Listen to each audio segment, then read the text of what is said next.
বিসমিল্লাহির রহমানির রহিম। অশিক্ষা হবে দূর, শিক্ষা হবে রহিতপুর।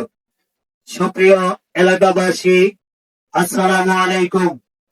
রহিমপুর শিক্ষা ও সমাজ উন্নয়ন ফোরাম কৃতক আয়োজিত 16 ডিসেম্বর মহান বিজয় দিবস উপলক্ষে সার্বিক ক্রীড়া ও সাংস্কৃতিক অনুষ্ঠানের আয়োজন করা হয়েছে।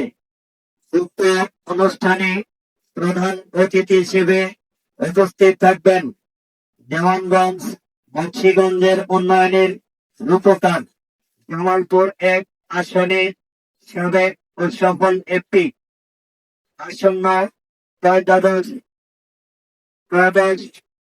জাতীয় সংসদ নির্বাচনে বিএনপি মনোনীত পদপ্রার্থী এম রশিদুজ্জামান মিল্লাত সাহেব।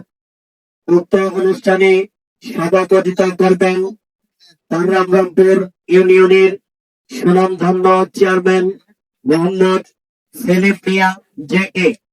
উক্ত অনুষ্ঠানে আকর্ষণীয় কর্মসূচি হিসেবে থাকছে বরেণ্য শিল্পীদের সঙ্গীত পরিবেশনা। তাই প্রথম থেকে দশম শ্রেণী পর্যন্ত যেসব শিক্ষার্থীগণ সার্বিক ক্রীড়ার অংশগ্রহণ করতে ইচ্ছুক সবাইকে 17 ডিসেম্বর বুধবার সকাল 8টার সময় রহিমপুর সরকারি প্রাথমিক বিদ্যালয়ে উপস্থিত হওয়ার জন্য অনুরোধ করা হচ্ছে।